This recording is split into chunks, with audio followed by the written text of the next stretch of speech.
The thing that breaks my heart most as I cast my gaze out into the world of corporate, the world of business, entrepreneurship, is that leadership has gone MIA. It is so concerning to me that I'm watching senior leaders struggle with bandwidth, struggle with capacity, and young people abdicating the win, the impact, and the joy that can be created by stepping into a leadership role. Leadership is not a title, it is a state of being. It is the actions and the follow through and the decision making that we collectively are struggling to deal with. My name is Campbell Rapin, and I am a business mentor, a strategic advisor, a top selling author, and truthfully, right now, a bit of a preacher. I want to talk to you about the world of leadership because right now we are casting our gaze into a whole new year. A year where we get to choose to be leaders. We get to choose to be the change we want to be and choose to be part of the solution or part of the problem. And I want to invite you with a rallying cry to step up and embrace your leadership. One of the most profound leaders in my life has been my parents, and in particular in the world of business, my father. When I was about 18 years old and I was stretching into an independent career, one not built by family, but built by my brain power, my education, and my gumption to create a seat at the table, he said to me these words which have shaped me and the way I show up in the world. It's as true as it was almost 30 years ago now as it is today. Leadership is a choice. Elegantly simple. And there are three types of leaders that the world needs. And as I cast my gaze into 2025, I really want to see a whole bunch of seats being created at the leadership table. The first kind of leader is the kind of leader who gathers the facts. And truthfully, that kind of leader is going to be like a dinosaur out to pasture and underground, because AI has an ability to gather facts faster than you and I at our human brain power ever will be able to duplicate. And it is like Occam's razor. Pay attention if that is your game in the current leadership pool. The second type of leader is the kind that will interpret the facts, the ones that will form an opinion around a pattern they observe. Just so we're clear, you get hired and fired and invited to be at the table based on your opinion. And that has really shaped us over the last decade or more. Because I know when I was growing up in the world of corporate and I was working my way up the ladder, I can't count, honestly, on my hands. I only got 10 digits. How many times I was asked by a leader in my organization who said, "Are you sure, Christine, you want to make that stance?"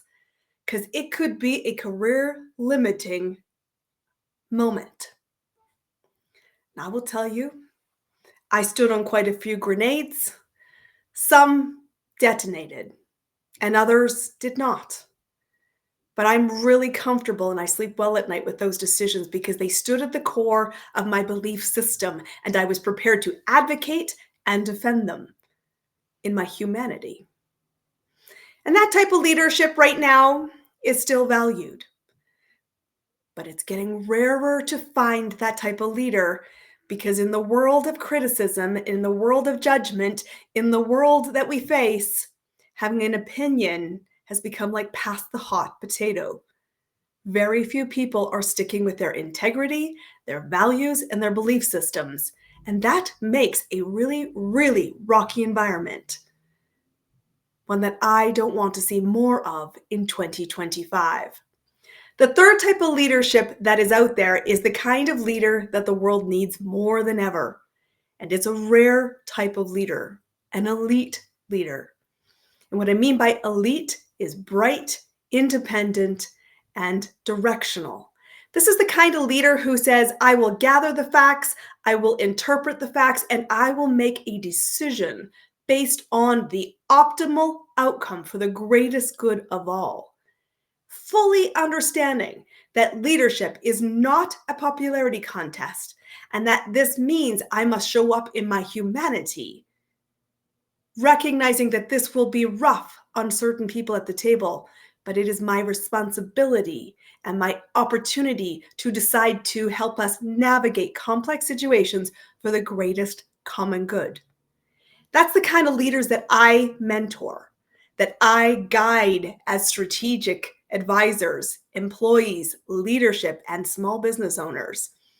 And I want you to know that if you are not the kind of leader you want to be today, it always comes down to three truths. You are either thinking, I don't know how to be that next level leader. I don't know how to step in confident, capable of making decisions because, like you, Christine, I probably stood on a grenade and it blew up my business, my life, my job, my career, or my team. Well, if your question is how, I just want to give you a bit of tough love for a moment. I want you to hear this with great kindness. How is a lazy question? Because now more than ever has knowledge been so readily accessible. If you want to be a different kind of leader, you can't keep holding on to the shore saying, I don't know how. It is your responsibility. It is your invitation today. It is a choice you make to say, I will start, I will learn, and I will emulate those other leaders who have that elite thinking. And I will put myself in uncomfortable waters to be challenged, to grow, to rise, and to start to embrace the habits of an elite level thinker. That's number one. That's your invitation. If you're at the how camp, put down your lazy excuse and move. You can. It's readily available to you. The second challenge I see with leaders is they're thinking, well, I believe I have capacity, capability, and desire to grow as a leader. And I think I'm sometimes successful. And I also know there are blind spots in my window that I can't see clearly the panorama around me. And that makes me nervous because I lose things in the blind spot. I make poor decisions in the blind spot. And truthfully, it's frightening to have blind spots. Well, if you're in that level of camp and you have that mixed bag of results, here is what you also need to know with great kindness. If you could see the blind spot, you would. You're a bright, capable leader. And if you can't see your blind spots, stop expecting yourself to see the blind spot. That's insane. Great leaders at every level have coaches and mentors, and their responsibility in that relationship is to shine light on the blind spots, to help you see what you cannot see on your own, and to come with it with a surefire commitment to being on the same side of the bench as you. Not there to throw you under the bus, not there to wait till you have created a catastrophe, not there when you were wobbling and uncertain, but to be steadfast on the same team. To say, this is the blind spot. Now, what do we do with that light that is shining on it? How do we solve the problem? How do we grow? How can we make better, quicker, faster, more responsible decisions? And how do we embrace with light heart that choice? That is the key. If you are in the middle of a blind spot, you need support. You need thinking partners. And critically of this, it is more effective to have somebody on the same side of the bench with you than to have that responsibility for the blind spot come from your one-up, your senior leader. And that is why, if you're a senior leader and you have a team member, do not be their mentor. Direct responsibility. Bring in an outside voice. Bring in somebody who can sit at the same side of the table, somebody who gets the common vision and will work collectively with your emerging leader to help them step out to that elite level, help them build the confidence, capacity, and bandwidth, and your organization will fly. But you putting off that decision puts huge risk at the table. The third type of challenge I observe in leaders who want to grow to the next level and simply can't is that they desire it, but they don't follow through with their actions. They think leadership is a title. When I get this, I will do that. They horse trade. Sure, you should reward your leaders with titles and income and other tools to be successful. But it's not enough just to want it. Leadership is not a title. Leadership is not an income bracket. Leadership is a personal choice to stand in integrity with what I say, I do, and I commit to taking action, even in uncomfortable discord. Even if I cannot see all the dominoes that might fall. I tell people all the time, it's not enough to simply want it. Because leadership is about decision making. It is about choice. It is about knowing I'm more committed to the action of the habits I create than to the outcomes.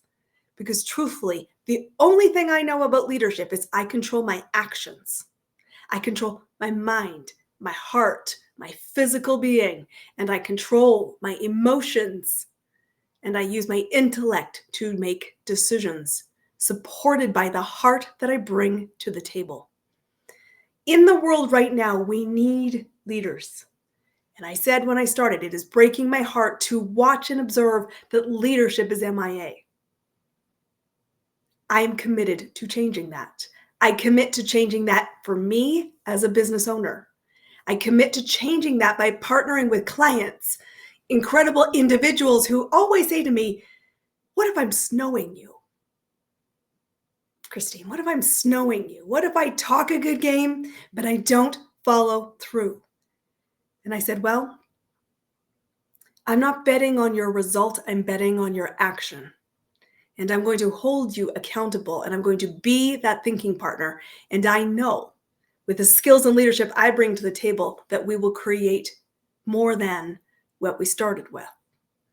And to me, the biggest win when I'm working with leaders is that I create leaders who then in turn create other leaders.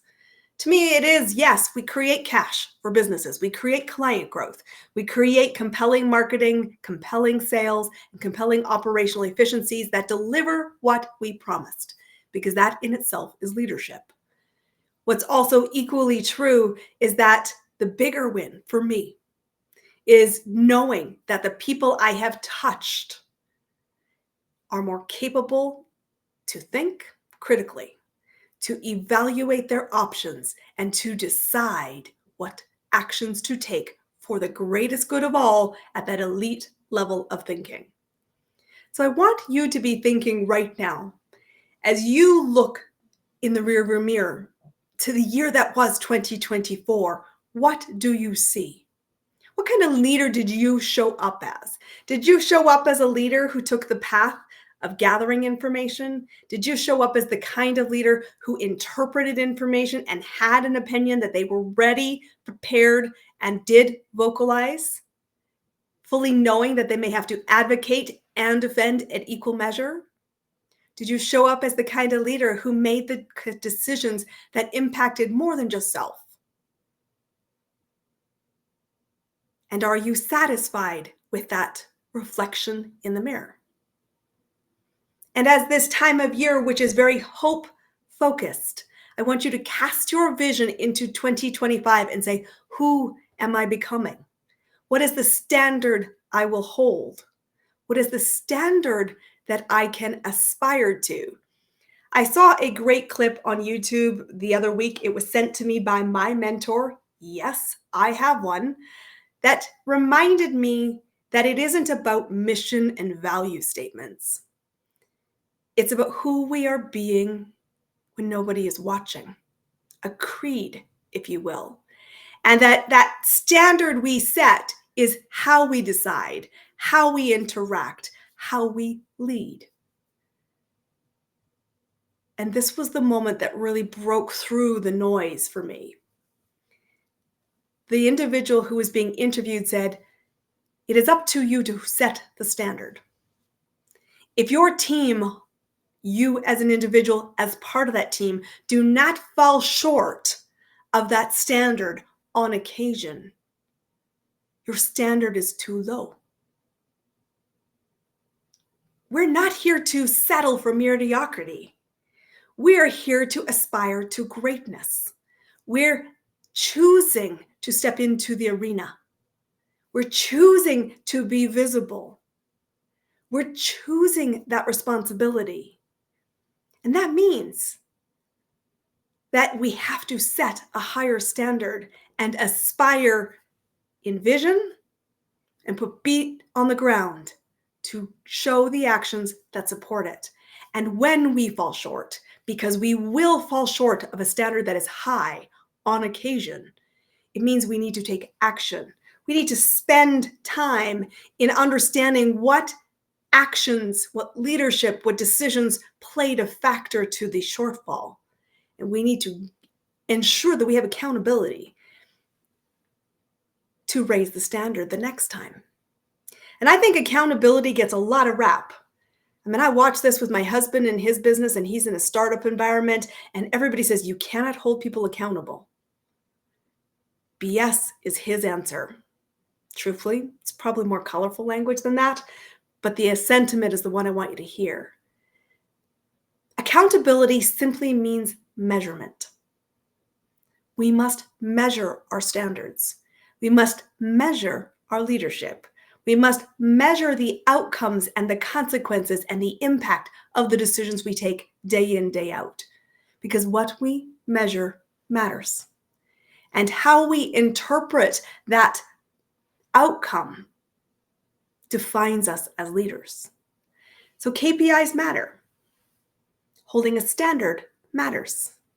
Setting the expectation that you will be measured matters. And in a culture where there is great leadership, staff have psychological safety. People, vendors, advocates have safety. And that's because they know they're in an environment with an elite leader, a leader who will gather the facts, have an opinion about the facts, listen to multiple opinions about the facts, and still make a decision for the greatest good of all. And when you can do that, you may not love the decision, but you can respect the process. You can respect the care. You can respect that a decision was made. And in that environment, people lean in. So as you look to 2025, I want you to take a moment, look in the rearview mirror, get an honest assessment, measure your pattern, measure your inputs, measure the standard, and find any shortfall so that you can spend time challenging yourself with, am I okay with that? Am I being who I am meant to be? Am I risking safety for other people around me? Am I willing to bet on myself and stand on those landmines? I will tell you that great leaders are well respected for their values. Not everyone's going to fall in line with your values. That's just the way humanity works. But in the right organization, you shape culture. It is not outside of you. You contribute to it. And so I want you to think about, how will I contribute? How can I equip my team, myself, to have mentors? How do I ensure that I hold my standard and I navigate when I fall short? I am Christine Campbell Rapin. I've worked with more than 400 businesses, everything from freelancers, solopreneurs, to leaders, C-suite, and some of the biggest companies on the planet. I choose the role of leadership every day. And in fact, when I'm helping businesses, I tell them this truth. Having created $1 billion in revenue, combined across all the companies I've supported, there are 5 foundations every business needs. You have to know who your next buyer is. Not your current one, not your past one. Growth is fueled by new. new experiences, new thought patterns, new results, new cash. That's number one. Number two, it is about the ability to move people, to be able to take somebody from I'm interested to a yes is leadership. And having a repeatable pattern that you do it profitably, predictably, and frequently is what creates an engine in business. That's number two. The third is that you have to create value and you have to know why you are a dependable resource for other people to create the results they seek. That is about the offer. That is about your ability to live in your value system and to guide other people through friction, dissonance, and sometimes dissent. That's leadership. The fourth pillar is about influence. People are complex, irrational, beautiful, and so capable. How you choose to lead yourself matters. How you choose to lead your clients, your teammates matter. How you interact with other peers in the industry, your vendors matters. How you say what you say and do what you follow through and commit to is everything. It is the ultimate competitive advantage. And honestly, the bar is so low right now, it is breaking my heart. Raise your standard. You can build an incredible business by simply getting clear on your values and standing in them and doing what you promised. Because that's leadership. The fifth is measurement. It is about the business math. I think in the world that is so filled with AI, it is eroding our leadership. Never think that you can outsource your voice and it be a good thing. Because your voice, your leadership, your expertise, your opinion, your ability to make a decision and hold the line cannot be duplicated by AI. And if you're not certain who it is that is looking at you in the mirror, then right now my invitation is to come connect to me. ChristineCampbellRapin.com is where you'll find me. My favorite social media platform is LinkedIn. Connect to me. And let's talk about how we can support you to be the kind of leader that the world needs. And I will tell you, if you spend time with me, I am certain I can commit to you this. I will bet on you to raise your standard. I will help you become that great leader. 2025 will be a great year if you choose to make it a great year.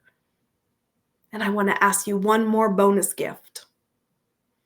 When you get to the table and you create that table, I want you to invite others and leave a living legacy by creating other leaders through your actions, through your words, through your recognition, and through your commitment to standing in your values. I can't wait to have a conversation with you. I am Christine Campbell Rapin. Come connect and let's enhance the leader you are. I'll see you on the inside.